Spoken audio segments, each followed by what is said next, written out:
Excellent.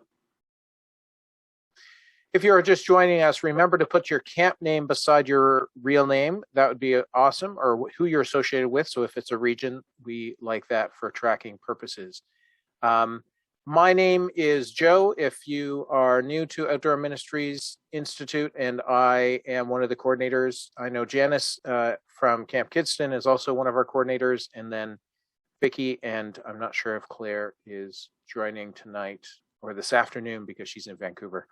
But there's not a ton of announcements. Think Camp is going ahead. So if someone from your camp has not registered and wants to register for Think Camp, remember that Outdoor Ministries is covering the cost of one person per camp's registration to Think Camp. And then you just have to get to Fingal, Ontario for the conference, which is starting on the 24th of November. So there's still space and there's still room. And if you have a second person from your camp that you want to sign up at full cost, you're allowed to do that as well. And that can all be found at thinkcamp.ca.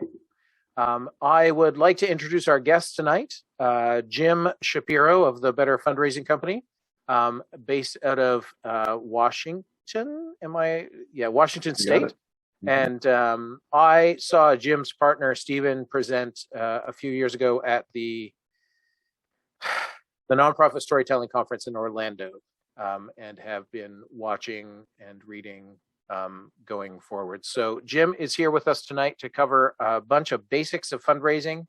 And if you have questions, feel free to ask them. Jim might give you direction as to put them in the chat or when we would ask them. And but I will let Jim take this over now and go for it. Right on. Here we are. Going to talk fundraising for the next 90 minutes. That should be exciting and fun, shouldn't it? Well, it is an honor to be around this virtual table with you and in support of the work that you all do. Joe, it's been great getting to know you and kind of preparing our time here today. I am going to present and share much of what I've learned now almost over 30 years, not over, it's about 28 years of working in fundraising, charitable work for various organizations, including some camps here in the state of Washington, Island Lake and Miracle Ranch camps for my first decade of work, along with a handful of other things here in the city of Seattle and in the great state of Washington. Along the way, I'm going to challenge your thinking.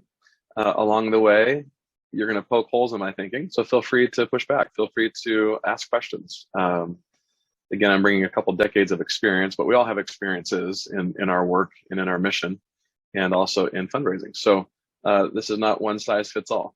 Feel free to ask questions as you may along the way. And at the very end, we'll have a dedicated Q&A time as well.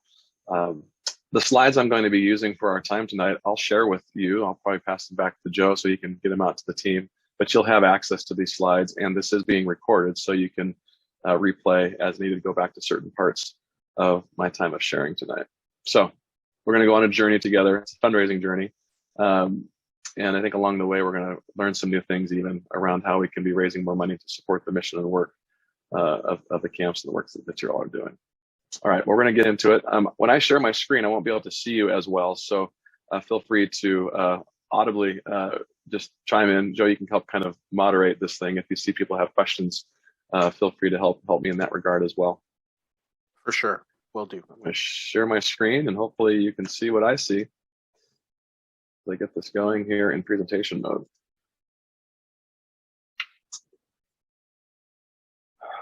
Give it a second to get warmed up. Hopefully it shows up. There it is. And on my other monitor, I can see you a little bit. So I will do double monitor duty so I can see your bright, shiny faces and also look at the content that's in front of me. First and foremost, this is my email address and my personal cell number. Obviously, it's a US line, but feel free to text me, call me, email me if you have questions after this. I would love for you to get all of your questions answered. And feel free to reach out to me directly if you need to. So just a little bit about me, not that you need to know a lot about me, but I've been at this, it says 20 years. Like I said, it's almost been 30 years now. I got to update my own bio. But I'm the co-founder of the Better Fundraising Company here in Seattle. We have a little over 45 nonprofit charitable organizations throughout North America, including Canada. We have a team of 10 based all over North America, helping great organizations raise more money Been doing this a long time. The language you'll hear tonight around ask, think, report, repeat is a rhythm that I want to teach you tonight. I am married, have 3 kids, and I do coach high school football. In fact, we still have high school football going here in the state of Washington. So you have a tired old coach on your hands as we get towards the playoffs here. But that's just a little imagery about me, and again, contact information if you need it. Joe, I'm getting notifications. I don't know if you are as well. People wanting into the waiting room. I'm assuming you have access to those. Do you let people in? I don't know if that's since you handed me controls, if I need to do anything with those folks. All right. I got them. Great. All right, well, let's start kind of at the high level here, the 30,000 foot level. I want to encourage you with this idea that fundraising success is not a talent issue. It really is a knowledge issue. It's really, what do we know about fundraising? What do we know about our donors? And it's really this idea that you can become a better fundraiser even tonight as we walk through this content together, and as we learn maybe more and better about fundraising. I believe that you can do it. And it's not that some are better at it, as the slide says. It's more that great fundraisers have really, mastered the basics of asking, thinking, and reporting. Those are the words you're going to hear tonight. This concept of asking, thinking, and reporting. Notice how only one of those words is asking people for money or time. The other 2 is thinking and reporting. So there's a lot of good and fun and joy that can come out of this fundraising thing that we need to do to support our mission. One key takeaway from this slide is this idea that great fundraisers are not guided by opinions, they're guided by best practice. We all come to the table with our own fundraising opinions, things that you like or don't like about fundraising. And that's fine, and those are your opinions, but great fundraisers are really going to let best practice guide our fundraising. And at the end of the day, we do what donors like. We do what donors respond to. We do what donors are able to consume and read and find in our content, the things we send them. And when we do that, you'll raise more money. And so my hope is today, again, you'll learn plenty about how to become a better fundraiser. That's the name of our company. So you can do what donors like, so you can raise more money for your mission and purpose. About every slide, I'm going to pause. If there's questions, aha moments, oh my goodness, I've never heard that before, just turn your mic on and say something or raise your hand. I can see you on the other screen. But there's positive and sometimes critical feedback is very helpful. All right. This slide, I typically encourage my new friends like you to print out at some point. Put it next to your computer, put it next to your binder if you're on the board, or had board members want to print this out for the board packet, because the fundraising that really works is just not for you. Meaning the internal stakeholders, people that know so much. You'll see here on the right side, it says it doesn't matter whether you like your organization's fundraising or not. What matters is, does it work? Because the fundraising that you are creating and sending and communicating with your donors, it's not for you, it's for them. If you're an executive director, you just know too much. You know so much about the camp and the mission and the work that you do, that odds are the fundraising I'm going to encourage you to create just isn't for you specifically. Same with your board, key volunteers, people that know so much, they just think differently than most of your donors. And especially your program staff, those folks that are implementing the work, at the end of the day, they're probably just not going to like the fundraising. So if you've ever received pushback from any of these key stakeholders, that's a sign that maybe the fundraising might have worked. We get to high five and hug in the office when we hear, oh, the program staff doesn't like our fundraising. We're like, yes, that's great. It's not for them. It's for the donor community. Donors that are moving quickly, aren't paying a lot of attention to our content, don't have a lot of time on their hands. And I'll go through some of the elements of what great fundraising looks like. But just keep in mind that the fundraising we're creating isn't for our internal stakeholders necessarily. It's for our external stakeholders, our volunteers and our board members, our volunteers and our donors. So this is a good reminder as we move forward in this, what's going to work and what's not. And one of the things, this is just one little kind of gold nugget along the path that we're walking on to today, is this idea of, really, why is it so hard sometimes for us to keep and retain donors? We have these 3 words that we use at Better Fundraising. We say we want to win, keep, and lift our donors to more giving. And so this really is talking about keeping our donors. And a lot of times it's because what we as nonprofits talk about really isn't aligned with what the donor cares about. So I'm going to stop this for a second, ask maybe one or two of you to turn your mic on and just give me an example. By the way, there's no right or wrong answer here, but I'd love a volunteer. Maybe we'll call it 2 volunteers. Explain to me what you do, what's your mission, what outcomes you provide. Just give me a brief, 1-minute overview of you and your charity and nonprofit.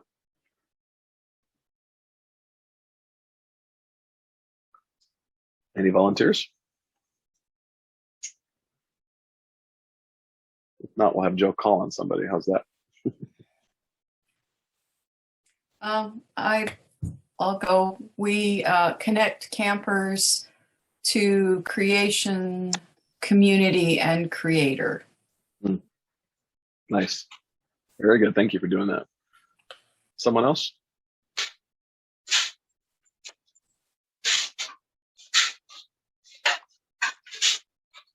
Well, we see our mission as building relationships between campers, staff, and God. Awesome. So I hear relationship. I hear God, creator. Those are valuable phrases and words and powerful, really, in many ways. And so as we communicate who we are and what we do, we need to run the similar filter for our donors. What do they care about? Maybe it is creation. Maybe it is enjoying nature. Maybe it is, learning more about God and the truths we find in faith. Maybe it is relationship. So there probably are some things you talk about that your donors care about, but the important piece is to really understand what your donors care about. Connection, community, experience, faith, and make sure that the things we're saying to our donors, not just to your overall community, but to our donors, aligns with what they care about. And the way we know what they care about is through our fundraising. Because we're talking, again, specific donor audience here, they will respond with their money. They will send you a check or fill out a credit card form when you communicate certain things to them that kind of highlight their values and their interests. So just keep this in mind. If you have a hard time retaining your donors, keeping them over time, giving year over year, it could be because you're talking to them about you and about what you care about and not about what the organization cares about.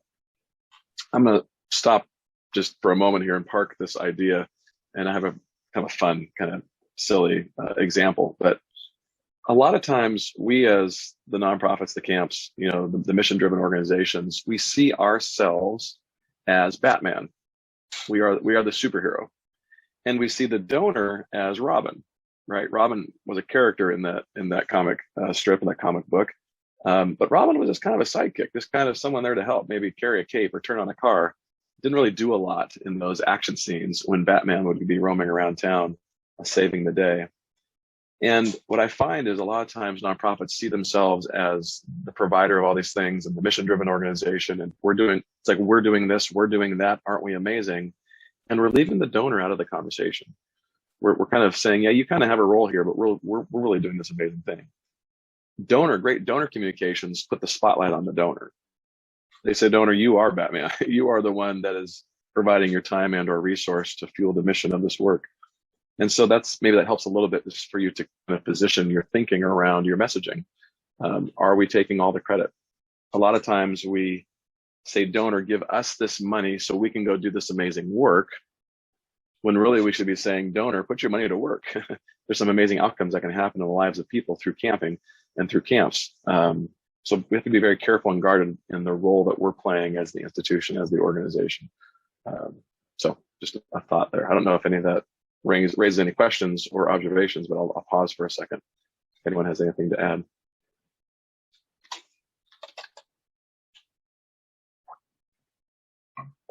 All right. So what do donors care about? That's what matters. So the question really that we need to put before ourselves as we look at our donor communications and how we raise money is, what role do we give our donors?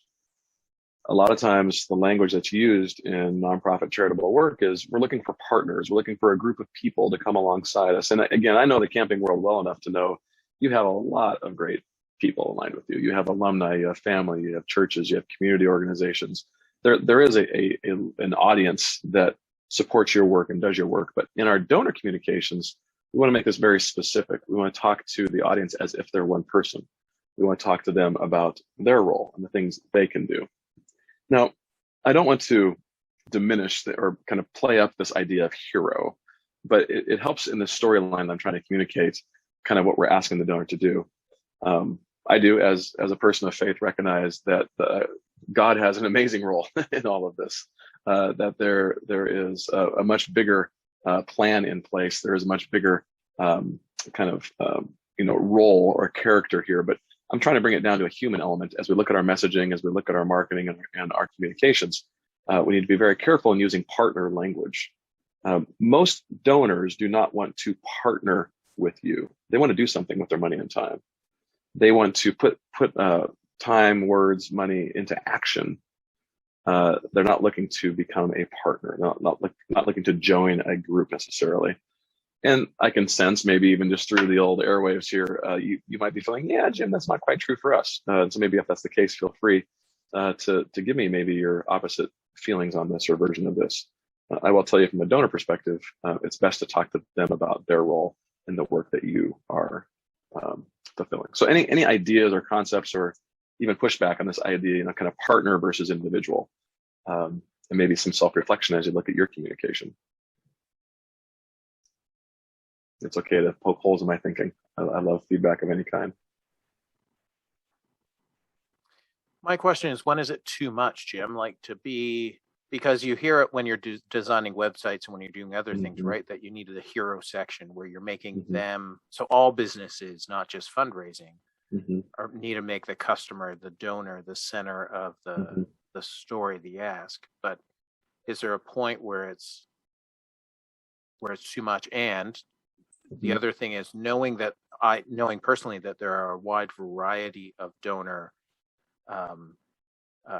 people, right? Like different attributes in different donors. So somebody who wants to be recognized might really want to be the hero, where somebody who wants not to be recognized might not play that role at all. That's good. Yeah, the big picture answer is this thanking and reporting piece. I'll talk here in a minute. When we're asking, we need to be very specific about the problem that we're asking them to solve, about their role in it. When we thank and report, we get to talk a little bit more kind of organization focused, a little bit more kind of brand focused. And so I'll break that down a little bit later. But when we're asking donors to do something with their money, it really does have to be about them. And you call it this idea of what happens in the for-profit sector.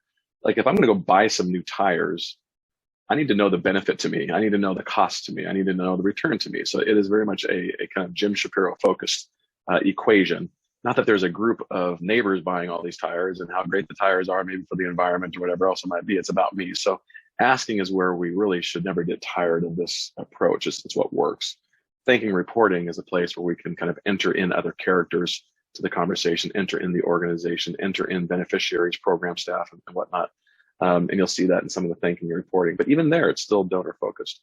I'm going to go down a little rabbit trail here because there's this myth that exists. It's called donor fatigue. And we hear this term all the time, actually, in our work at Better Fundraising. And sometimes we feel that, oh my gosh, we're bugging our donors again. We're asking them again. And I can almost guarantee, without even knowing all your fundraising, that you are not even scratching the surface when it comes to the volume of communication, the amount of opportunities you're asking them to give or participate. It's just something that rarely exists in our work. But we have those emotions, we have those feelings. So I see another hand up, I think, in the Zoom room. So does someone have a hand up? Comment? Yeah, that would be me, Nicole. Great. Sorry, I'm Nicole. not on video. I'm not It's all feeling good. well, so I don't look my Oh, best. bummer. One of the things, like I'm generally the one on our board who's doing most of the fundraising, filling it out. And I do try to tailor it. One of the things that I find I struggle with is tailoring it to an organization while still making sure that relevant information is in there. We really struggle, especially in our small rural town, with a lot of organizations don't want to give to a religious organization.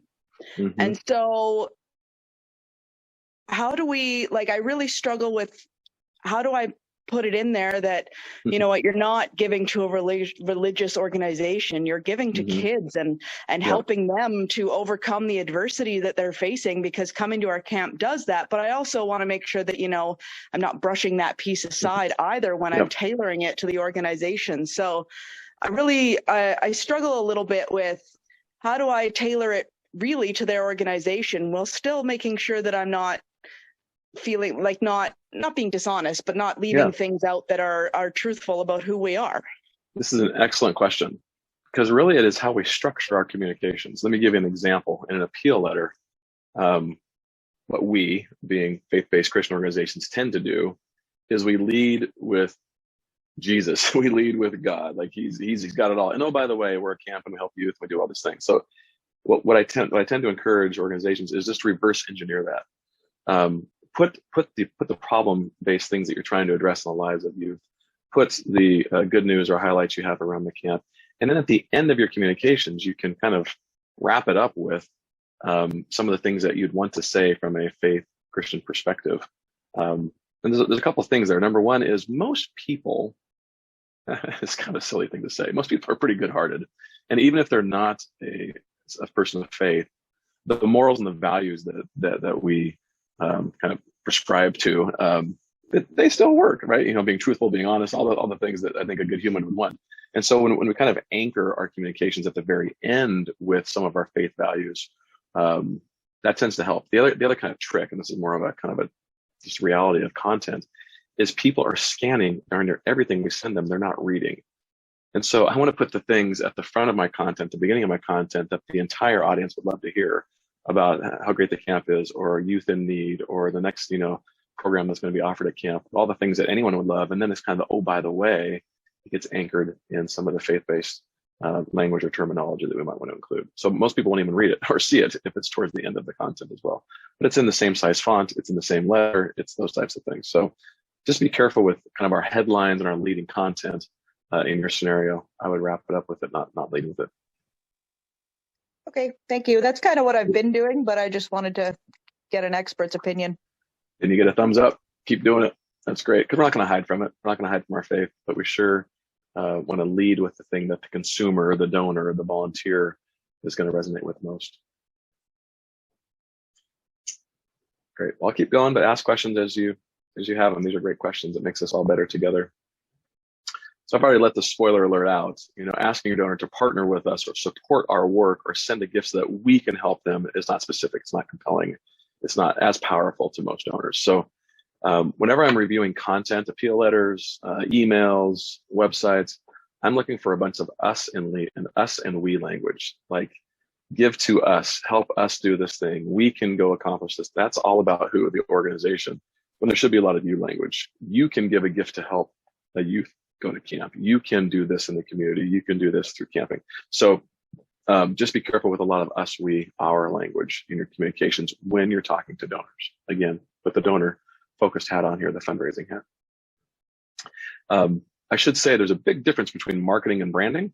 Marketing and branding is about the organization. It's your brand. It's your logo. It's your colors. We've been around for 80 years. I was listening in early before we started. Someone was talking about, you know, they might be the oldest camp in this association. Like that's a cool, big deal from a brand perspective.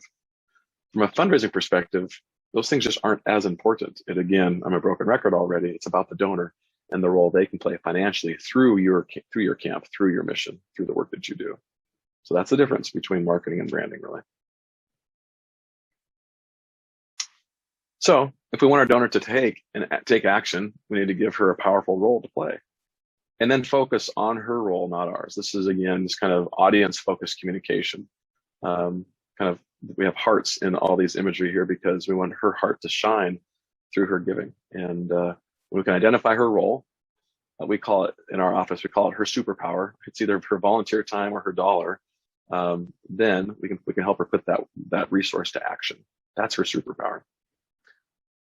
So this is what we call the virtuous circle. We created this now almost 10 years ago when we were launching our company because we really wanted to simplify fundraising. We wanted to help organizations like yours better understand kind of the fundraising model that really puts the donor at the center and really helps us create our communication plan, our content, really all of our fundraising planning should be kind of run through this idea of asking, thanking, and reporting.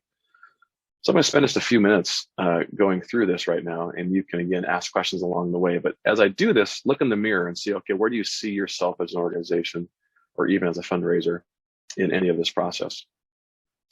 So first of all, let's talk about the donor at the center. And I always kind of laugh because we made this donor younger and her superpowers are obviously in action. We should have had an older donor here because the donor, at least in the United States, and we do some work in Canada, I think it's pretty similar. The donor profile is actually a 69-year-old woman.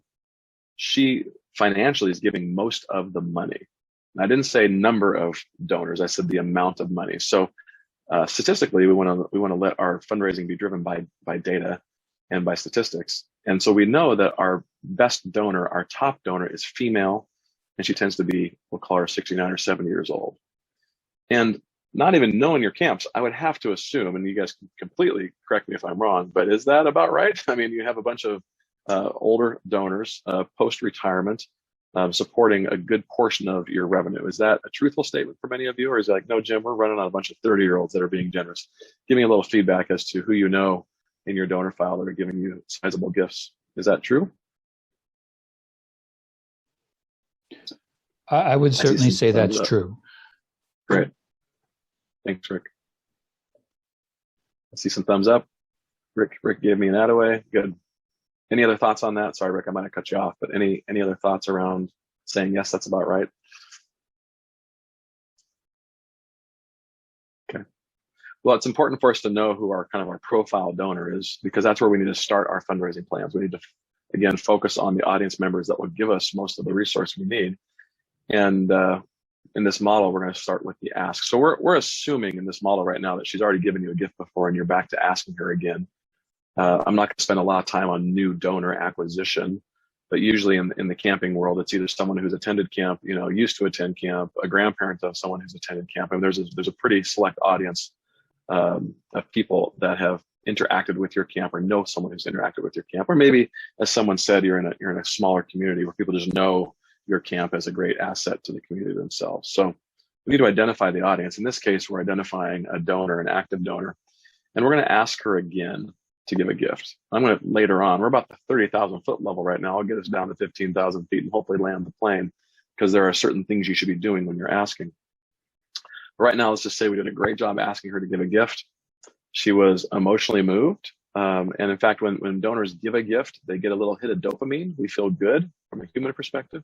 We can feel really good even from a spiritual and relational perspective. Like, I've done something good in the world. I have helped solve a problem of some sorts. And now you have my money. And so she feels good, but she doesn't really know what's going to happen. She wonders, did you get my gift? Did you like my gift? How will you use my gift? There's all these things going on in the back of her mind. And so that's where thanking is so important. We should be thanking our donors promptly and emotionally for their gift so that she knows we received it. She knows we've appreciated it. This is typically one area where every organization could do better by the number of times they thank someone and also the content, the message they're sending when they're thanking. So I would love for you all to be organizations that have a great attitude of gratitude, that you're thanking your donors multiple ways. It could be a receipt letter, could be an email, a text, a phone call, a card, a gift, a stop by the office for a high five and a hug. I mean, whatever you can do to kind of overwhelm your donors with thanks, they're going to just love you from an organizational perspective, and they're going to feel great that their gift is put to work. And so even after thanking, she still doesn't know if her gift made a difference. And this is where, this is kind of game-changing thinking here. If you all can become great at reporting back to your donors what's happened because they gave a gift, then she'll trust you. This is where we kind of close the loop. She'll trust you, she'll trust the organization, and she'll be more likely to give again.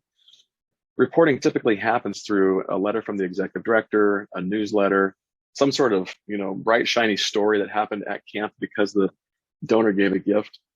And so just for fun, I could say the ask was, there's a student or a young person who needs financial support, scholarship to go to camp. And so there's a problem. A youth can't go to camp unless they get financial help.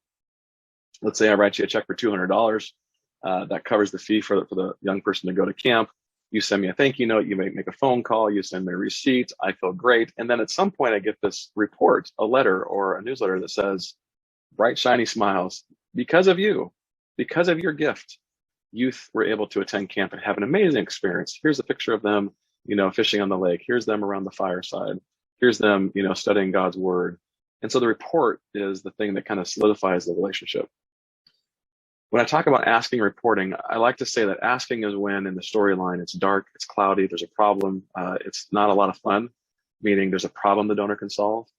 When we're reporting, it's bright, it's shiny, it's rainbows and butterflies, like everything's good. And so this is the fun side of fundraising, where we get to tell the completed story, the good stories. And then last but not least, and I'll take some questions, is we get to repeat it again. We get to repeat this process with our donors. We can ask them yet again after they've been thanked and reported. We can ask them for yet another gift, maybe for financial aid again or scholarships again, or maybe something else in need. And so this is how we repeat the rhythm with our donors multiple times, even in a calendar year, because we've done a great job thanking and reporting. Let me give you 2 pieces of data and then I'll take some questions, because I'm sure there's a few questions or maybe, again, observations here. There's 2 pieces of data, recency and frequency. How recently a donor gave you a gift is a key indicator that they'll send you another gift. So statistically, a donor that gave you a gift, I'm talking mostly mass and mid donors, donors giving you $1,000 or less. A donor that gave you a gift in October is statistically most likely to send you another gift in November if you were to ask them. The farther we are away from their giving experience, the less likely they are to give us a gift. That is totally counterintuitive to how we treat our donors and also how we just think about fundraising. We think we don't want to bug them. We don't want to hurt the relationship. We don't want to have donor fatigue. And the donor's saying, I did something great last month. I felt great about it. You thanked and reported back to me. And now I want to do it again, but you haven't asked me. So recency is a key indicator. And then also frequency. Donors who are giving you gifts on a monthly basis or quarterly basis are sending you a very strong message that I love you, love your mission, love your work. And if you were to ask me to do more, I would do it. So recency and frequency are those 2 indicators that I would really encourage you to pay attention to. So I just dumped a huge wheelbarrow of fundraising on your lap. I would love to answer any questions you might have about Ask, Think, Report. I'm going to break down these elements, by the way, here in just a few minutes, so you have a better sense of what they're about. But comments, questions, aha moments, feel free to fire away. Feel free to unmute and just to ask your question. I'm going to ask Jim, I look at every letter that comes in. So I got a letter from the London Public Library today that came in and asked me for money one time, but they did all of this in a single letter. And at knowing what I know, I was like, well, this isn't useful. How do we get board members and camp people out of their own way to make sure that they're raising, they know when that these are independent tasks? Yeah. Well, that's the magic. And I snicker because it happens all the time. We try and do too many things at once. We should do one thing and do it well. And there are things we can do along the way to raise money, even when we're thanking reporting, that might not be a direct appeal, but they could still generate revenue. So I guess the best answer is to realize we will do better when we're doing one thing and doing it well. We will raise more money. You'll still raise some money when you do it the way Joe just said. When we're kind of asking, and oh, by the way, we're really thankful, and oh, by the way, here's a story that happened at camp. You'll get some money, and you're not going to go completely broke, but you'll raise a lot more money if you ask and be very specific with the appeal. When you report and you tell just stories of outcome that the donor had possible, you kind of break this thing up, you'll raise more money. So that's a critical piece. I had another thought as you were talking, Joe, just about doing one thing well. Communication. I lost my train of thought there. Hopefully it comes back to me. I think it had to do with the board, and we'll talk about the board here in just a little bit. Kind of internal stakeholders, how we can help kind of guide their thinking. Oh, I remember the idea. It's a totally random idea, but if you want to become a great fundraiser, make $5 donations to about 15 different organizations, big and small, out of your region, in your region, and get all of their content. Your inbox will be overloaded, your mailbox will be overloaded, but if you kind of subscribe by making that donation, you'll get a lot of great fundraising content, and you can see what works and you can see what doesn't. Early on in my fundraising experience, I was taught that idea. You make a $5 donation to 10 different organizations, you'll get a lot of fundraising content and you kind of evaluate what works, what doesn't. Any other questions or comments or observations around ask, think, report, repeat? Yeah, I'll ask a question. Thanks, Emily. So you're talking about reporting back and frequency. So you want to report back promptly. Well, you said thanking frequently or promptly, but for reporting back, if you're having people donate to a bigger project, for example, building a new building. Yeah, someone else from my camp's on this call and I'm watching you smile. And it's a multi-year project. So it's not like you donated last month and here's the result of your donation. You finished the building. Thank you. How do you report back so they can be like, oh, I'm contributing and here's how? Totally. Yeah, this is a great capital campaign question, really, or facility or a long-term question. I mean, it's not as easy as, feeding a puppy or housing someone who needs a home or sending a kid to camp for a week. I mean, those are all tangible, like in the moment, easy to report on. The campaign idea, or, your gift will be used and put into action 2 years from now when the building's complete, is more difficult. But it gives us an opportunity to be reporting on the project itself, just the actual status of the project, permitting, foundation's been poured. We're that much closer to, having this new cabin built for use. And you can also report on things that aren't campaign related or capital project related that still are happening in camp. Your gift has allowed us to free up some time and energy to focus on the youth that came to camp last week or the fireside chat we had last Tuesday. So you can still use reporting around the mission, even though it might not be directly connected to their actual gift themselves. They still want to see the camp in action, and we'll still get a bright, shiny glow when you tell me a great story of a youth that went to camp for a week and had a great time. So report on the project of the, excuse me, report on the process. I can't even talk. You know what I'm saying about the project, or report on the mission and outcomes you provide. Thanks, Jim. Tongue twister. You got me on that one. Jim, Nicole asked a question about time, right? Like most of the boards are small and this takes, and the perception is it takes a large amount of time. Can you talk a bit to that? Sure. It does, and it can. But like thinking, for example, when I'm working with boards and I do board governance training and kind of what can the board do in fundraising, I ask questions like, can you write one email a week? Sure. Can you make one phone call a week? Yeah. I mean, there are little things, a board of, 5 or 10 people could do. Let's just say for simple math, you had 10 board members and they all agreed to make one thank you phone call and write one thank you note a week. Well, that's, 20 donor interactions. That's 80 in a month. That's a big deal. Get them doing little things along the way. I think, I won't go too far into board. I do a whole board training as well. I won't go too far into that, but I think we ask our boards to do too much, even though we need them to do a lot. We want to have little successes for them, doing smaller things along the way and kind of use that multiplier idea. So that's as deep as I'll go there, but try and find little things they can do easily and successfully to help you move your fundraising forward. All right, well, just because of time, we're going to keep going through, but we can come back to these ideas, questions. If a question comes up 10 minutes from now about ask, think, report, repeat, just ask it. Let's move into storytelling for action. Joe heard Stephen Screen, my business partner, talk at the storytelling conference in Orlando, and I just got back to the storytelling conference in San Diego last week. It was another annual meeting, and it was great to hear all these ideas about storytelling and how that plays into our conversation. I guess just right there, I want to unpack the idea of storytelling. In my early years of fundraising, I kind of threw away my fundraising hat. I didn't like it. I felt a little kind of like it was transactional, it was sales, and I really put on my messenger hat, my storytelling hat. And when I had a storytelling perspective, it totally changed my perspective on fundraising. And I'll ask you these questions. You don't need to answer them out loud, but do you believe in the camp that you serve? Yes. Do you believe in the mission? Yes. Do you love the team you work with? You bet. Do you love the families and the youth that come to camp? You bet. So you believe in the mission and the outcomes you provide. And so let's become great storytellers.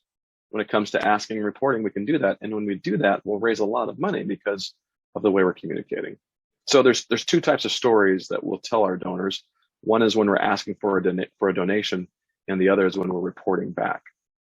So a story type for asking is a story of need. It's problem-based. It's an unsolved problem. Someone or something needs help. Again, the story is not complete. And we do that in our appeal letters, our emails, our fundraising events, our one-to-one asks. That's kind of the problem-based part of the story. It's hard, it's dark, it's raining outside, it's cloudy. Reporting is stories of triumph. This is the success side of it. A problem solved, someone helped, a completed story. And those are best delivered in your newsletters, usually annual report or a one-on-one report from your executive director to your donors. Let's just use Emily's kind of complex issue of a building that's going to take a long time to build. But you know, that building's going to serve a purpose. And so when we're raising money for that building, we're going to talk about the unsolved problem that building's going to address. I'm just going to make up an idea. I don't even know what it is, Emily, but maybe you're building 3 new cabins because the ones you have are run down or condemned and they can't house youth anymore or anyone at camp. And so problem, we have limited space now because our 3 cabins are old and we need to build new ones. Problem, not as many kids can come to camp this next summer or next season. So we can put all of our fundraising into a problem-based statement, and it will raise a lot of money.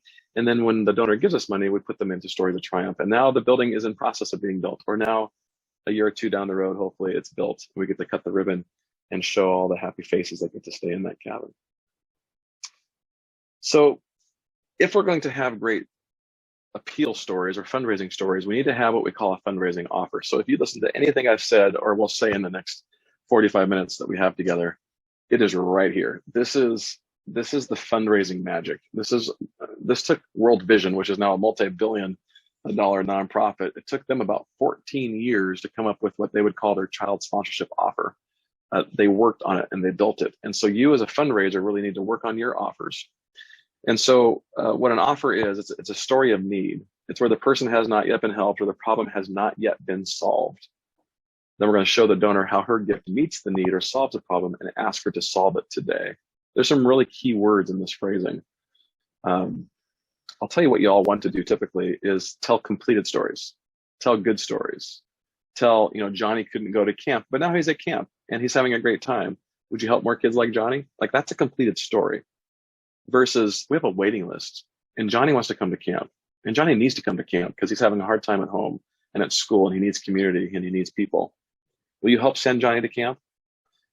It's a whole different tone, a whole different language when we tell stories where the problem has not yet been solved. And I'll just highlight the other piece is when we ask the donor to solve it today, there's this piece of urgency that needs to happen in our communications that we typically don't have in play.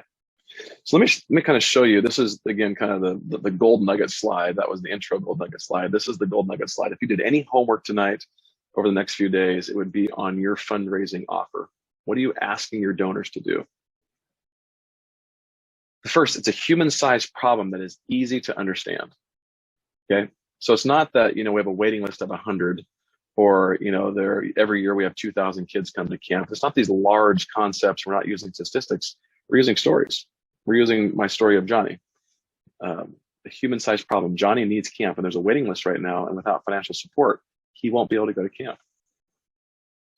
The solution that's easy to understand. Well, the solution is if you give $1, Johnny can come to camp. Johnny can get some financial support here.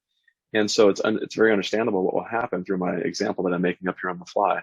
Human-sized problem, Johnny can't go to camp. Waiting list problem, he has emotional challenges, whatever it might be at home. Solution, you can make this happen. And the cost of the solution needs to seem like a good deal. If you told me, Jim, it's going to cost $5,000 to send Johnny to camp for a week, I'd say, well, that's not a very good value. But if you said, Jim, it costs $45, $50 a day for complete camp experience, including meals and housing and activities, I'd say that's a pretty good deal. So the dollar amounts we put out there need to seem like a good deal to our donor community.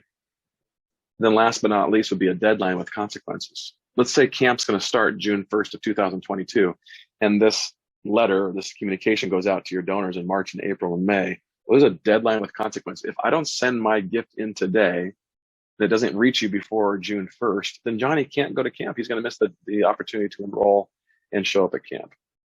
So I'm doing my best to create a camp offer. You guys are the experts at camp, but I think you can see how an offer is played out here. Human-sized problem, a solution, the cost, and the deadline.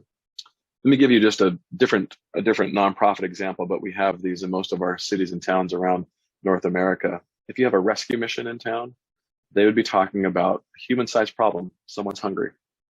A solution, give them a meal. The cost of the solution, at least here in Seattle, they offer $1.98 provides a meal to someone who's hungry. Deadline with consequences. We have our Thanksgiving coming up here in a few weeks. Send your gift in before Thanksgiving so they can receive a Thanksgiving meal. It's a really easy to understand offer, but you can see how it plays out. Problem, meal, solution, meal, cost $1.98, deadline, Thanksgiving. So as you're building out your fundraising offers for your appeal letters, your special events, your major donors, the number one thing you should be working on is your offer. So I'm going to stop here again. Questions around developing or building your offer. And it's not easy, by the way. This can be complex, hard work. But when you're able to do this, it's going to go great.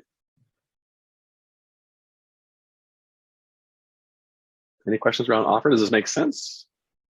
You all already doing this? Give the guy in Seattle a little feedback here. How's this hitting you? Jim, my question. Go ahead, Emily. I just wanted to say, wow, this makes so much sense. I love how you, it feels like me like so overwhelming. It's like, okay, how do you make a compelling story? It's like, no, here are very clear, straightforward, simple steps that make so much sense. So good. Thank you. Yeah, awesome. That's encouraging. How do you make the story not seem, how true do you make a problem if you're telling a story, right? And yeah. I had a friend from a burn camp ask me this question because she has kids who are very specific heart stories, but she doesn't want it to feel icky. Totally. Yeah, we don't want to be taking advantage of our beneficiaries. We don't want to expose their own pain or hurt. My answer, we do a lot of work with domestic violence, homeless issues, like if you just said health and care issues. It's a line that we don't want to cross. Obviously, we're not. I'm old enough to remember the fundraising from the 70s and 80s where it was just like, starving children in the streets, puppies in the gutters. Like, that's not the kind of fundraising we're proposing, nor do we want you to create, period. But we do need to present a problem. Like, it has to be, so we do work with moms and kids that are fleeing domestic violence and are most likely homeless. We will talk about a mom who's sleeping in her car with her child fleeing domestic violence. We'll talk about how cold it is, how scared she is. Now, do I go into the dark, deep, awful part of the story of maybe how she was abused or what her husband did? No. But we do present this kind of the storyline of how hard it is, how dark it is. So I think we just need to be really guarded. The other piece is we need to be very truthful. You can tell stories of actual people, or you can tell stories like, it's called a composite story, stories like Johnny's. And Johnny's can be a composite story made up of all the stories, of other kids like Johnny or Sue or Sally. At the end of the day, we as fundraisers just need to be able to defend what we're saying, both the amount of money that we're raising and or the stories that we're using, and deliver them with as much authenticity and truth as we can.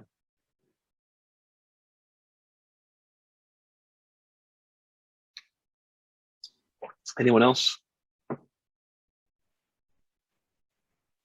How much can you bend the truth is the question. I would really never say I would want to bend the truth. I'd want to use ingredients from the truth. So I think it's again more about telling portions of the story, or using language that emits emotion. Like I'm using an industry piece that you're not really in, but there's this term called food insecurity that is well known in the rescue mission world. Well, what the heck is food insecurity? Like, when was the last time I was ever insecure about food? Never. I'm eating all the time. Like, it doesn't make any sense to me as the reader.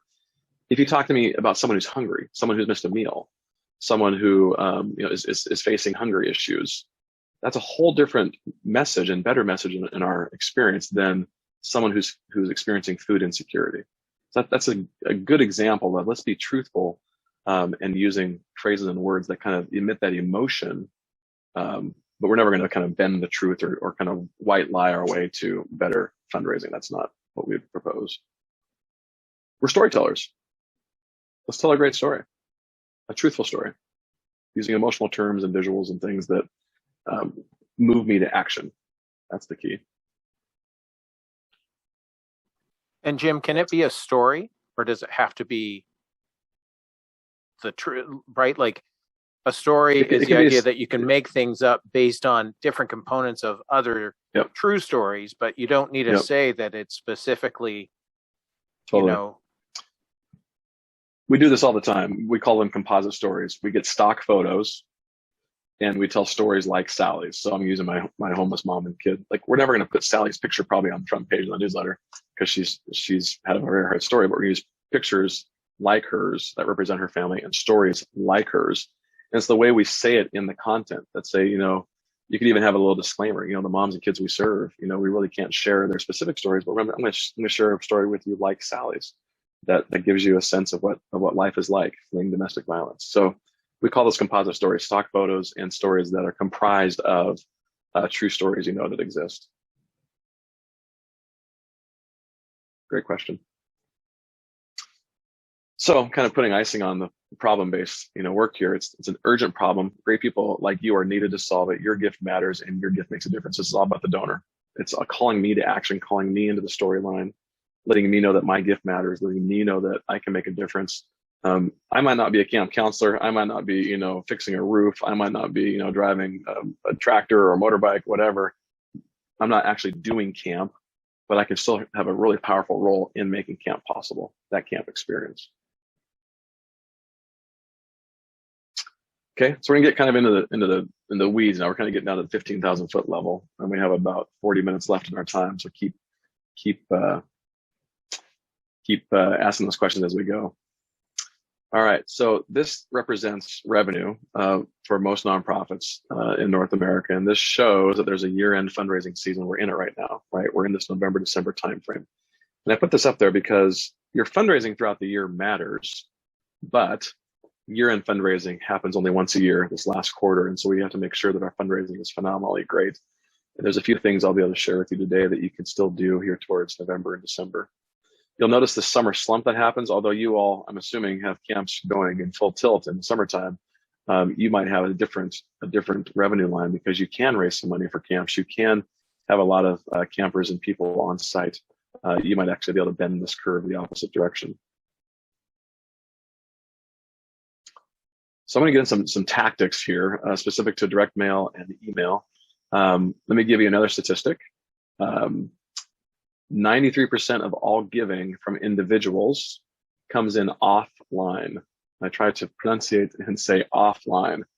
This is as of 2020. Really, to say it the other way is only 7% comes in online. I'm talking total revenue. 69-year-old female, typically writing checks or filling out the credit card forms that are in your letters or at your special event. She's not going online to make her transaction, to make her gift. So we want to lead first with print material. Yes, we want to protect nature and use a lot of green materials if possible, but paper still wins, even in 2021 heading into 2022. And online revenue is changing, but it's at a very slow pace. We thought 5 years ago online would take over. It would just exponentially grow, and it really hasn't. It's stayed about that 7 or 8% over the last few years. So where should you spend your first time communicating? It's either face-to-face with someone, that's great, or in some sort of hard copy written format. So when we're doing appeal letters, when we're writing hard copy content, we got to write it for the audience that we're trying to communicate with. Large, easy to read typeface. Don't be using lots of script fonts. Don't be putting a black background with white font. It's very difficult to read. Make the typeface and the font size really easy to read. 12 to 13 font size. Underline or bold things for the scanners. So this is a principle that we've been really studying for a long time. Most people do not read your content. They scan it. Most people will take your letters and maybe spend 6 seconds with it. Your emails, they'll spend about 3 seconds with it. We spend all this time writing this amazing content and no one's reading it. Heck, people aren't even opening it sometimes. So we have to make sure that our content is easy to scan. And underlining or bolding things, you see good fundraising, that's what's happening. That's why they underline. That's why they bold things, because people are scanning. And we want those things to be headlines, things that they can capture. And then be repetitive. Let me tell you what typically happens in fundraising content. We all bury the good stuff at the very end. It's like, it's a beautiful day here at camp. Things are going good. We got kids coming. We could, sure use some prayer and some money. And oh, by the way, send a gift today. Like it's kind of this trailing crash of a fundraising letter. When good fundraising letters should start with, I'm writing you. I have a problem. Right now, there are 10 kids on the waiting list, and camp's going to start in 2 weeks. It costs $200 a week per camp. Please send per child. Please send a gift today. Like it's a whole different structure of the letter. Put the good stuff early, the ask, and then do it multiple times throughout the letter. My business partner, Steven, taught me a long time ago, tell them what you're going to tell them and then tell them. And that's how our content should be designed. Kind of tell them what you're going to ask them or tell them, and then make a case for repeating it and saying it again. And then in hard copy letters, we always want to include a reply card, because it's our job as great fundraisers to make it as easy as possible for your donor to send you a gift. Reply card, reply envelope, website, phone number, whatever you can do to make it as easy as possible for them to find you and for them to make their gift. So these are just basic elements of what great fundraising appeals kind of have in them. So any questions about these? All right, we'll keep going. So if we're not in the mail, especially this time of year, we want to be also available via digital. So your email is the next best fundraising vehicle this time of year. Keep in mind, only 7% of your revenue comes in online, but your email is a great driver. It's low cost, it's relatively free. You can send a lot of them, more than you're sending right now, because most people aren't opening your emails. Let me just give you an example. If you use MailChimp or Constant Contact, you send out 1,000 emails. You might look at the open rate, and the open rate could be 20 or 30%, which would be phenomenal, which means 80 to 70% of the people you send it to didn't even open it. You literally could send the exact same email the next day and get more people's eyes on it and raise more money. So email is one of these pieces and things where we can be out there more often. And just because you push send once on an email doesn't mean you're done. There's a lot of volume that can be played out in your email fundraising. The next thing this time of year is your website. The number one reason people go to your website this time of year is to actually give you a gift. They are looking for ways to help campers, help you get through the winter months, whatever it might be. And so our landing page, the very first thing they see, the home page, especially in the month of December, ideally would be about giving a gift to camp or preparing for the new year, give a gift, whatever's going on in your camping world. So website, specifically in December, would be ideally around fundraising. And then last but not least, here's kind of a relief for some of you. Social media just really does not matter when it comes to fundraising. 69-year-old woman, most likely on Facebook. She's not on Twitter. She's not on Snapchat. She's not doing TikTok. So don't be worried about all these other social platforms. If you're anywhere beyond Facebook, if you're doing anything on Facebook, it's probably reporting. It's probably showing some good news. It's probably highlighting camp. It's probably more brand and marketing than it is fundraising. Social media, we thought, would be this holy grail of fundraising, and it is yet to prove itself to be a great place to motivate gifts. But even with that, it's the last thing you should do. But hey, it's the fundraising season, so you should be doing some things. Maybe you put a call to action up there. Maybe you put the waiting list offer up there. Maybe you have a link to your giving page. You might motivate a few more gifts. So just going to stop here again, just for a deep breath and make sure that you all are kind of hearing what I'm saying. Hard copy letter, driven by your email, your web, and social media. Any questions about fundraising, especially this time of year, and these priorities?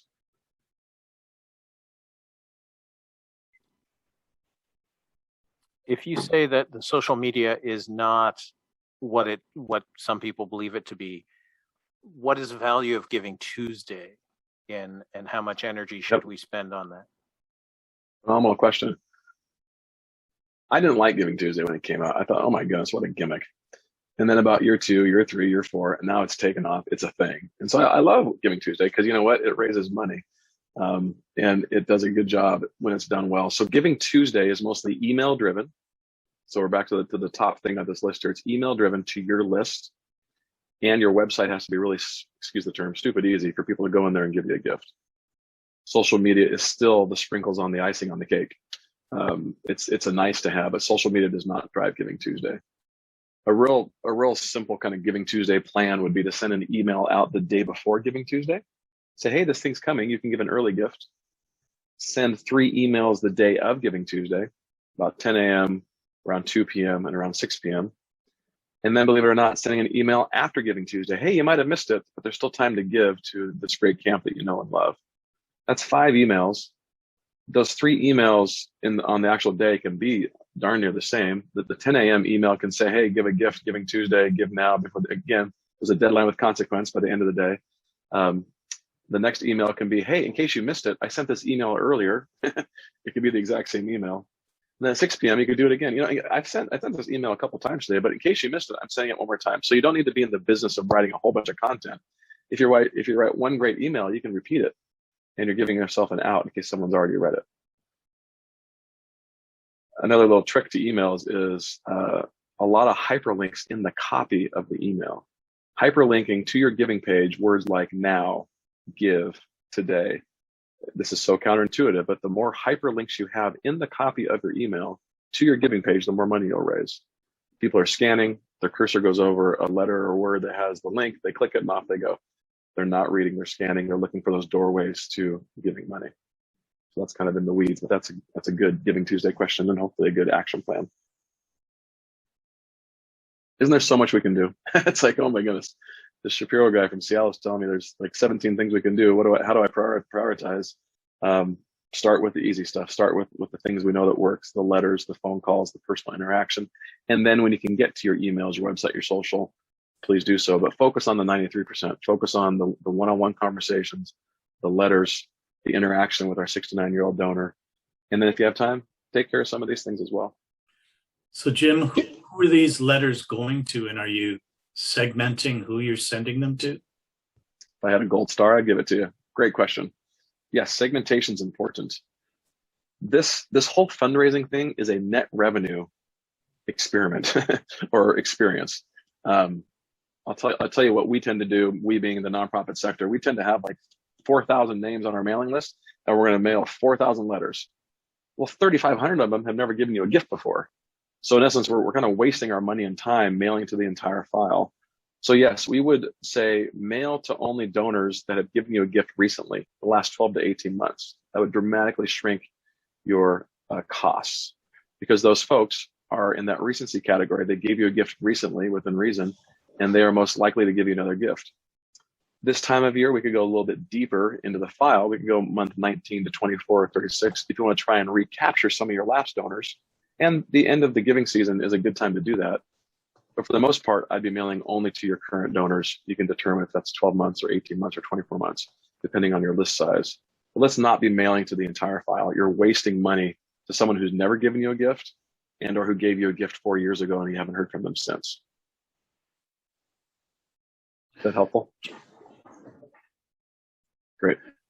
Jim, when you design like an email message, is it important to how much you put into it or how short you keep it? Or yeah, you guys are asking the right questions. So here's the thing with email design. In fact, emails with no design will perform better with emails with design. So if you have headers, if you have pictures, I'm talking from a fundraising perspective, not from a brand and marketing, not even from a thanking reporting. When we're asking for money, it should feel like it came from your personal email. It looks like it came from Outlook or from Google. And less is more. We have 3 seconds in email to capture their attention through a good subject line and have them scan a few things, looking for headlines, and make a gift. So make these things, they shouldn't be long. It shouldn't be a wall of text. It shouldn't be heavily designed email, templates or formats. Just get to the point and make the ask and repeat your ask a couple times in your short email.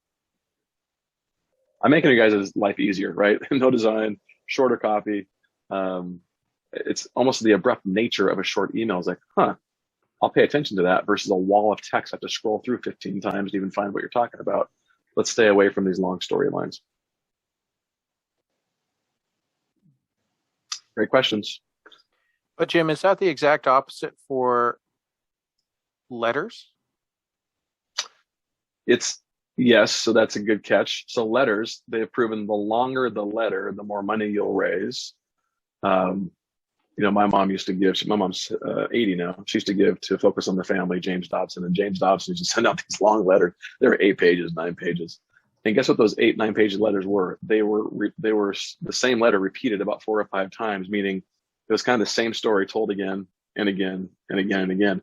And why do they work? It actually has less to do with the words and more to do with how thick it was in the mailbox. The letters in the mailbox, the number one job of the outer envelope is to get it opened.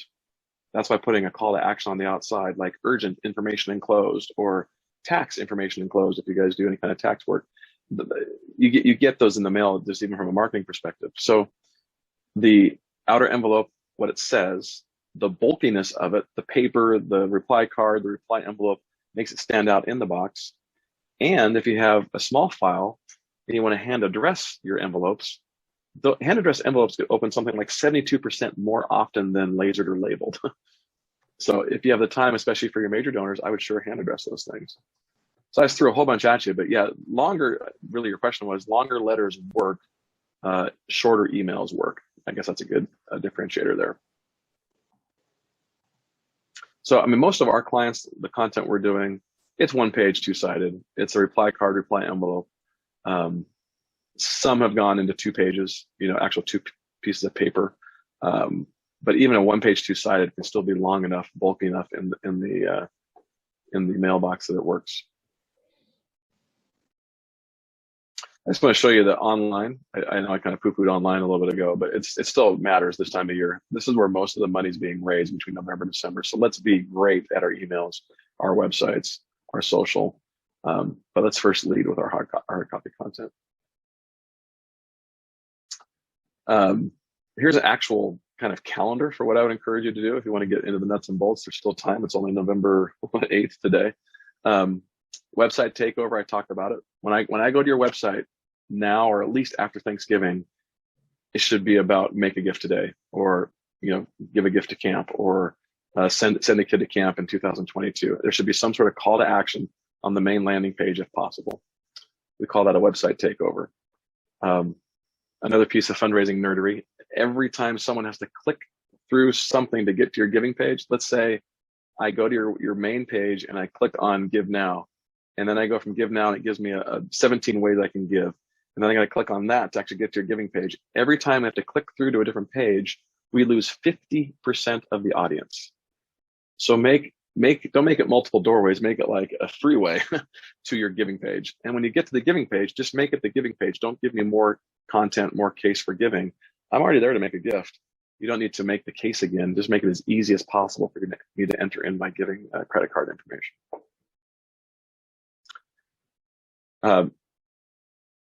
May is US here, but after Thanksgiving, which is the last week of November into early part of December, that's really when one of your first letters could go out. You could go before our Thanksgiving if you wanted to, but definitely towards the end of November, you want your first letter to go out. And then mail a second letter the second week of December. Now, I know this seems like a lot of paper and a lot of content, but this time of year, as you saw the chart, this is the giving season. I would say it's fishing season. The fish are running, and we got to be putting our line in the water appropriately with authenticity and integrity multiple times to get multiple gifts. So be out there with a lot of volume in your email and also a lot of volume in your hard copy paper if you have the resources to do so. If you can only do one, then be early. Be in that late November, early December timeframe. Okay. Oops. Jim, and then we have what we get go ahead, Brad. Get a letter? One more time. Do the same people that get a letter get an email too? You beat me to it. Yep. So we send what we call email chasers. In my perfect fundraising utopia, Brad, you would go to your mailbox, on Tuesday, and you'd get my fundraising letter, and you'd go to your email inbox and you'd get the email version of it. Like that would be like, wow, we did our job. This is the same reason I'm a Seahawk fan here, Seattle Seahawks, Russell Wilson, even though he hurt his hand. It is the same reason why Ford plays the same F-150 commercial 5 or 6 times during a Seahawk game, because repetition works, right? I'm not paying attention to every commercial, but there it is again, and there it is again. So having the letter go out and then trying to time, depending on your postal carrier process, roughly when the email should arrive, that'd be perfect. So yeah, we have what we call email chasers. They are shorter versions of the hard copy letter because our emails are shorter, but it's the same message, same offer. Send Johnny to camp. 10 kids are waiting. Very similar content. And what we do is we write the appeal letter first, and we get it all done. And then we take the appeal letter and say, okay, how can I turn this into an email? So most of the work's already done. I did the hard work with the hard copy letter. Now I'm just creating email versions for me to send out. You can see how volume matters, right? How putting more content out there in front of your donors matter. I mean, I might send 1,000 letters. I might put 1,000 letters in the mailbox. Maybe 100, 200 get actually opened, like taken out of the mailbox, put on the desk, actually opened. And good response rate is anywhere from 2 to 3%, 2 to 3. So I might get 20 or 30 checks back in the mail, and that is success in direct mail fundraising. Seems silly, doesn't it? But that's the thing we're doing here. So if I send out 1,000 letters on Monday, right? Not that you would ever do this. I could send out the exact same letter to the exact same 1,000 people on Tuesday, and I will get more people to respond. It's a volume effort. Really great fundraising is. And then I showed you that blue chart that had the online giving. The last 3 days of the calendar year are the most important for your emails and your website. I don't think I have the statistics here, but it's like that chart goes up in November, December, and it explodes the last 3 days. Why? Because the calendar does something funky to us. There's a deadline with consequence. December 31st matters. We're starting a new year, January 1st. And so make sure you have a string of emails going out the last few days of the calendar year, especially on the last day of the calendar year. I mean, this is a fundraising plan. We've built this plan. We've been using this plan. We tweak it a little bit here and there with dates and times, but this is what our clients, our nonprofit friends are using, and it works like crazy. So hopefully you can do some of this. And I realize for some of you, this might be really overwhelming. Like, Jim, we've never done a letter. Okay, we'll do one. Jim, we've never sent an email. Okay, do one. I'm not asking you to do all of this time of year, but if you can move closer to this, even by 1 or 2 steps, you will raise more money and be fulfilling your work as a fundraising person for your mission. So this is just some of the details as I'll be teaching this. Prepare early, obviously it's November. So next year, you could be preparing some of your year-end content in August, September, keeping it simple. Like I said, write the appeal letter and then use that content and write the email. Focusing on the deadline. It's the same thing in our problem. Remember that aha moment we had with the problem, solution, value, urgency? The deadline is the urgency. December 31st or before Christmas or before Thanksgiving. Those deadlines, as you bake them into your fundraising, really cause the donor to move. And whenever we don't give donors deadlines, there's no, I can do it tomorrow. I might not never do it. Same thing with major gift fundraising and special event fundraising. The deadlines in those fundraising methods matter. They should also matter in our content. This is a really good one. Try to get a match. Matching funds exponentially will change your fundraising results. So if you can get a board member, a major donor, or even you to put up some money that says I'll match whatever is given up to a certain amount, it will dramatically change the results. The language you need to use when putting matching funds in any of your content is your gift will be matched up to $5,000 or $2,000. That up to language allows you to, in essence, put that in the letter, put it in the email, and use it until you've actually received and deposited the amount of money that you're up to. So up to $5,000. Any dollar above that, the donor doesn't know, and you don't really know if it's been matched or not. It just gives us that up to language, gives us that out, that okay, the match has been done from a technical perspective. And I guess my reminder here is, your donors love to give and love your organization, but they're busy humans, and easy reminders. That's all we're doing here through the storytelling and messaging. Easy reminders help them to be the superheroes they are. We're messengers, we're storytellers. These are just reminders in front of our donors multiple times. Johnny needs to go to camp. There's a waiting list, and we're doing it again and again. And eventually we capture their attention, and eventually they give. Now, you will get some people that opt out of your email list. You'll get some people that call you and say, please take me off your mailing list. You might even get that upset donor that says, you're sending me so much stuff. And you just embrace those people with love and grace and say, I appreciate your feedback, and we'll take you off the list or we'll do whatever. But what you'll see is a whole bunch of people responding with their love language, which is their money and their gifts. Your fundraising will work. So we have to grow a little bit thicker skin.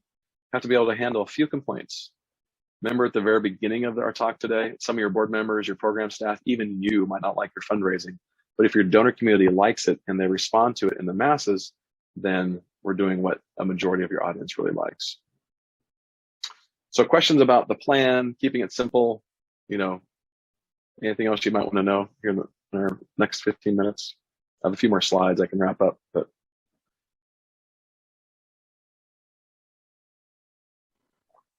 All right.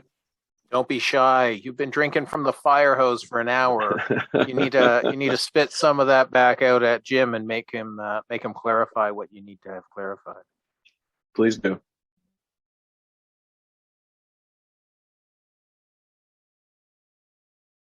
Jim, go ahead, Rick. Go for it. Yeah. As I think of all this and kind of what's involved, it also seems like it's going to take a lot of sort of tracking who you're sending stuff out, and follow up and being able to track that and keep tabs on that. Do you have any suggestions as sort of the best ways to track that?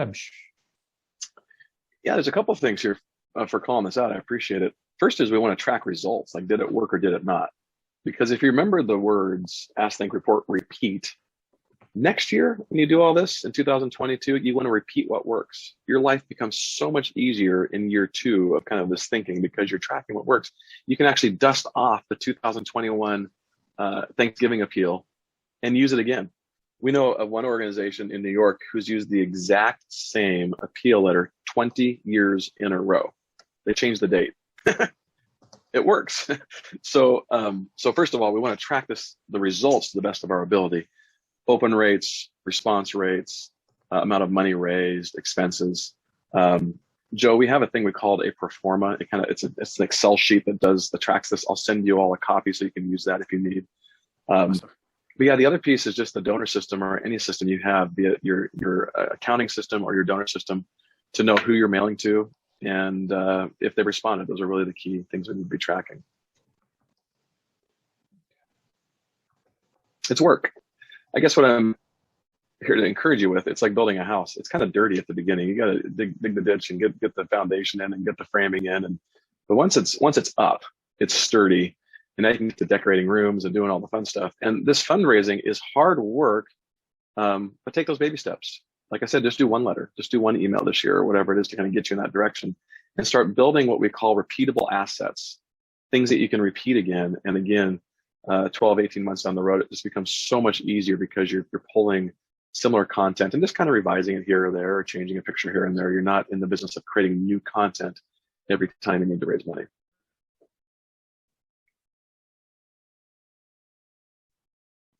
And the quick question then, and I think where part of the tracking that Rick is getting at is that if I would think that the majority of the camps on this call don't have a donor database system that they're using, but the importance is tracking that. So it can be an Excel or a Google Sheets file. That's all fine as long as it's tracked to say we sent letters to these people. Yep. Okay. Usually in Excel, exactly right. Track to the best of your ability. Don't lose sleep over it. It's not the end of the world if you don't know every niche of this thing. But again, we're trying to help you build ideas so you can start building some systems so you're not scrambling every time you have to send out a letter. So yeah, just work with what you have. That's, I guess, a big takeaway from tonight. Work with what you have and kind of build on it. Baby steps are great, heading in the right direction. So a couple of questions in the comments. Should you include a return postage on a reply envelope? Great question. For your major donors, I would. Let's take the big principle. It's our job to make it as easy as possible for your donors to send you a gift. They have to look for a reply card or an envelope or look for a stamp. We're making it difficult. So you can definitely justify sending reply envelopes with a pre-stamped or pre-metered postage. If you can afford it, send it to all of them. I mean, you might be wasting a few pennies, a few quarters here and there, but the return that you'll get, especially from your higher end donors, is a smart thing to do. Then Megan asked a question about anyone here having a year-end thank you and appreciation letter. My question and my challenge to Megan would be, the thank you letter for the year-end doesn't actually go out until January, correct? Like after donations have come, because we don't want to confuse the donors. Yep. If you're going to send a thank you for anything happening up to now, you need to get that in the mail or by email this week so that you've actually completed part of that and can ask them for money again at the end of the month. 100% agree. We're kind of pre-Thanksgiving here in the States. Great time to be thanking before you're asking. Your thanking does come out in receipts. So any day of the year when you get a gift in, you can send a receipt in. I will tell you, we have what we call Thankuary. We've turned January into Thankuary. January is the time you can be just loving your donors, writing thank you notes, baking cookies, stopping by. They did something amazing in the previous calendar year. Use the month of January to be doing what you're talking about to that thank you note. Turn it into Thankuary. Overwhelm your donors with gratitude and thanks.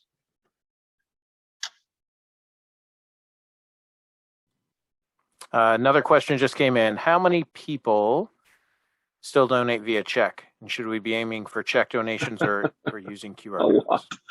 So, yeah, so it's such a great question. My mom, 80 years old, has no idea what a QR code is. She'll write you a check. 69 is different than 80, but the whole idea is that our older demographic is still writing checks. Checks and those reply cards, envelopes that you use, those are going to be the primary means by which you'll raise most of your money. Now, there's a handful of 25, 30-year-olds that know what a QR code is, and they could send you a $10 gift or $15 gift. So again, make it as easy as possible for all your donors to make a gift. But if you have to choose between, focusing on someone sending you a check or an actual paper hard copy reply card or the QR code would be the last place I would go. It will dramatically, whenever we go all online or all technology or all in, I'm not saying you said that, but just be very careful making it easy on us, but difficult on our donors.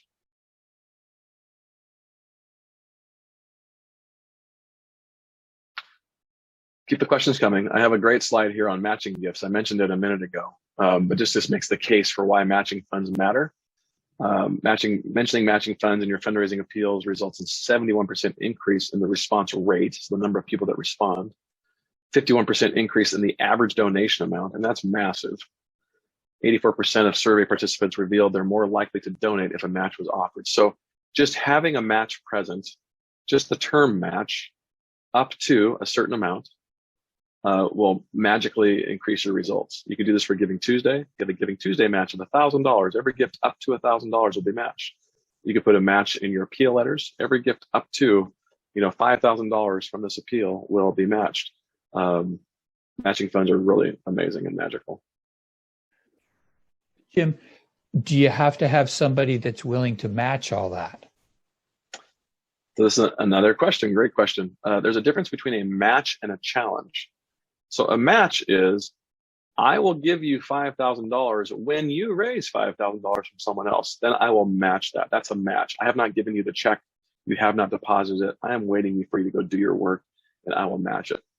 A challenge is, here's my $5,000. Go ahead and deposit it and put it to work. I challenge you to go find other people that can give up to $5,000 as well. So it depends on, this again, the ethics and the truthfulness behind the money. It depends on what you've done. Either have you received it or not.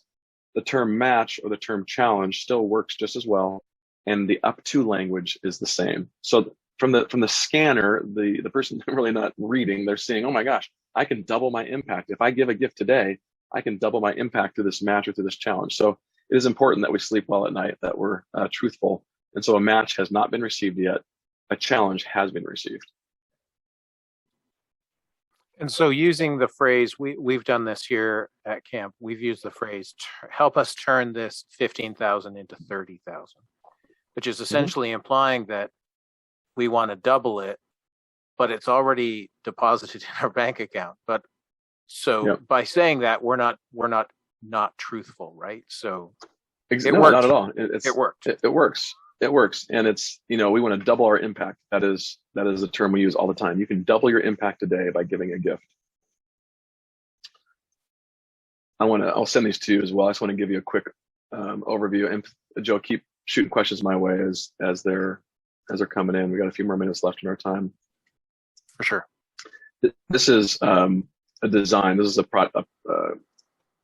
pretty professionally designed and written letter, but this is a Thanksgiving letter for one of our agencies here in Washington. They serve moms and kids fleeing domestic violence and homelessness. You can see the outer envelope. There's a lot on it. Your gift doubles, the thing we're just talking about right now in the match.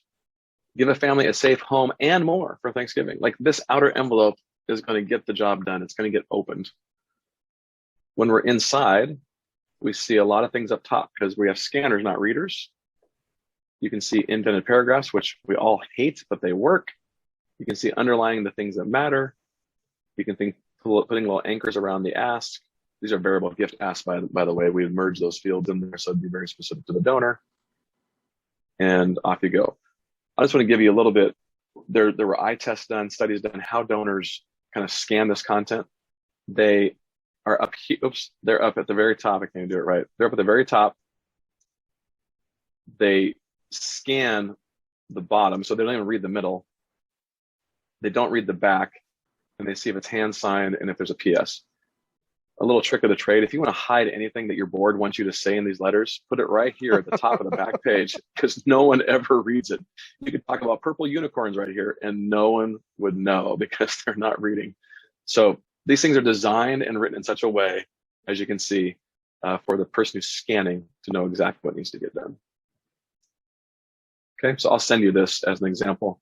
And then I had one more. I just want to show it here, and then we'll finish off with any final questions. This is a newsletter. This is right before the holidays. You can see bright, shiny faces. You can see outer envelopes.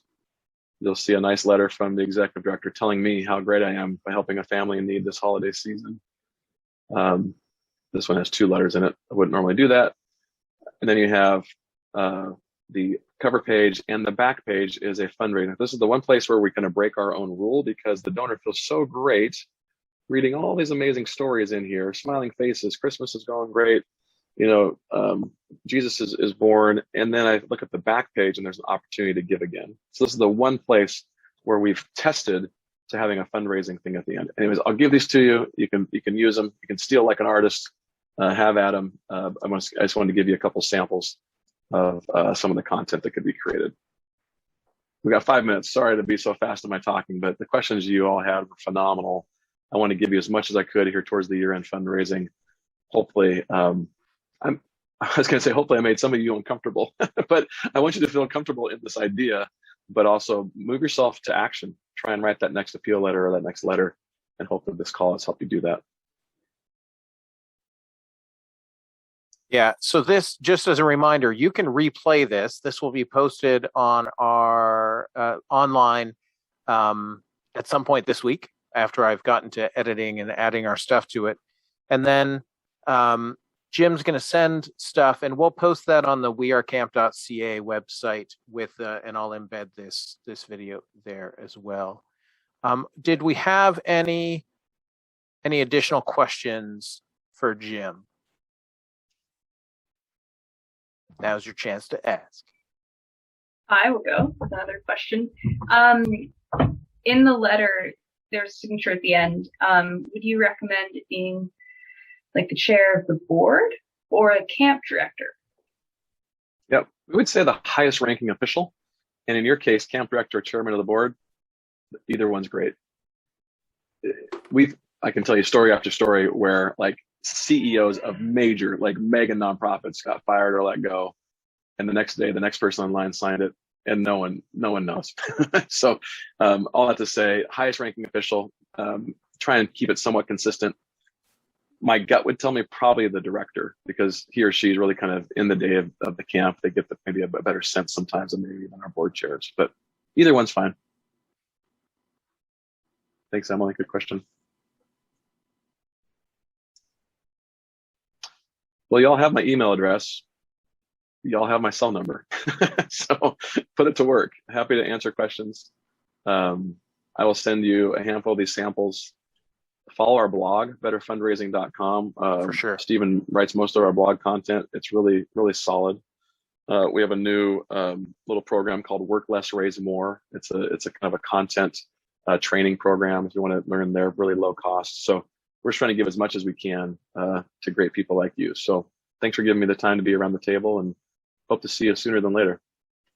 That is awesome. Thank you so much, Jim. A couple of points. This is my first time seeing Jim speak. I've seen his partner speak. You can lose yourself in the Better Fundraising Company website, and people have.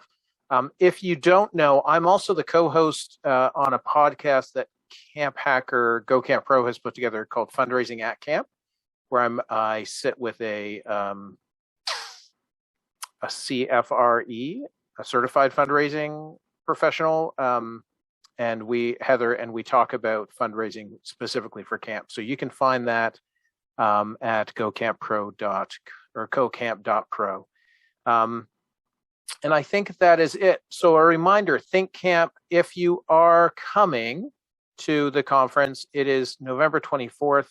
We're excited to have people come if they can.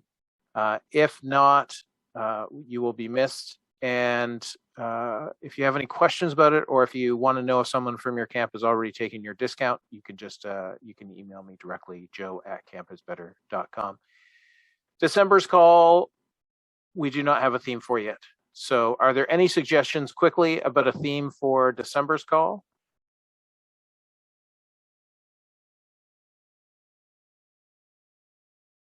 No, just fun times. Eating Christmas cookies and drinking cocoa with each other. That's what we might do. Okay. Thank you so much, everybody. Have a good night.